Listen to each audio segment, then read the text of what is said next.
Welcome to the Jedi Ranger. I'm John Berry 555, and today I'm continuing my reviews for Star Wars Visions Volume 3. Today I'm reviewing the 5th episode, Yuko's Treasure, produced by Kinema Citrus, or is it Cinema Citrus? Again, we're talking about a Japanese animation studio, and the English transliteration I might be mispronouncing, so I do apologize. But anyhow, this episode is set on Tatooine, but before I get into that, I want to note Disney Plus, Wikipedia, they all have this as episode 5. StarWars.com has it as episode 6. This one and the last ones apparently are flipped on the episode guide on StarWars.com. Made by the same studio, so that might be part of the problem. Maybe, I don't know, but let's ignore that. It's just a weird quirk that hopefully they fix eventually. I don't know where the mistake is, so that remains to be seen. But while that may have been a mistake, the episode itself was not a mistake. It is a great, heartfelt episode. It follows, basically, I would say, two main characters, Yuko and Sola. I hope I'm pronouncing their names correctly. And also Yuko's caretaker droid named Billy, who looks like a big teddy bear. And the reason why Yuko's care is being taken care of by Billy is because Yuko's parents are dead. We don't know how they died. They're just stated to be dead. And also, I'm having trouble figuring because sounds like Sola's parents, his parents are also dead. But I'm pretty sure he addressed the cantina bartender as his father. So I am confused. Like, I feel like I'm getting some conflicting information in that regard.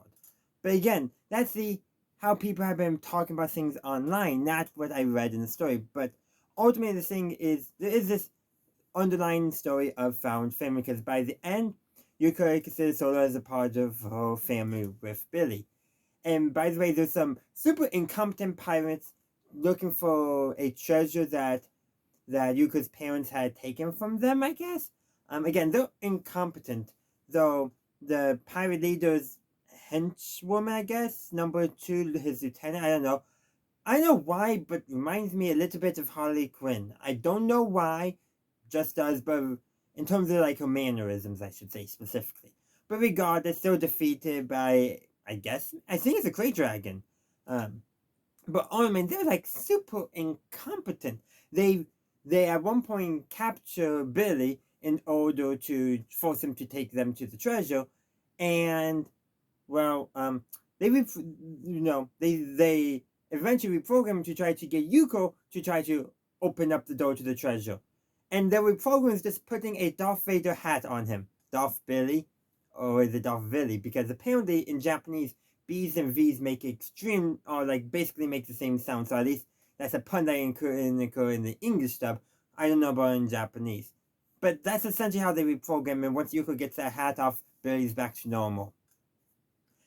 But speaking of the treasure, apparently in the vault there was one credit. The real treasure was down below the vault because the pirates, being idiots, did not think to check to see if there was a secret hatch or a secret turbolift in the actual case. Billy takes Yuko and Solo down there, and we find Yuko's childhood home and Yuko's parents' spaceship, which is now Yuko's spaceship. And by the way, this is all on Yuko's birthday, by the way. So he gets this great birthday present, basically. And also gets to see some holograms that show basically moments he had with his parents. And speaking of Solo, his thing is also to, he got involved because he was hired by the pirates to get information. But that's all he saw he was. He didn't realize like the pirates were going to, be pirates and burn and pillage. Bit naive there, but he's now in much better company. Like I said, it's a good, just short, heartfelt story. And that's what I really loved about it. There's nothing too crazy about it. Maybe a little bit near the end. With just having a spaceship ready to go that's been sitting without maintenance for who knows how long.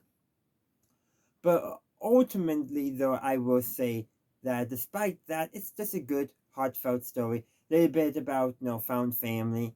It's a little bit, not much. It's not as great as some other Star Wars stories have been. But you know what? That's not what it needs to be. It just needs to be a good, heartfelt story. And you know what? Like Tatooine Rhapsody and some of the other Star Wars Vision shorts that are pretty, low-key, nondescript, in terms of when they take place, and is there any impact on on traditional Star Wars? Do they change anything minor? This can start into any point in the canon timeline if we really, really wanted to, but we don't need to, because that's not the point of Visions. Is it nice when it could happen? Sure, but it doesn't need to be.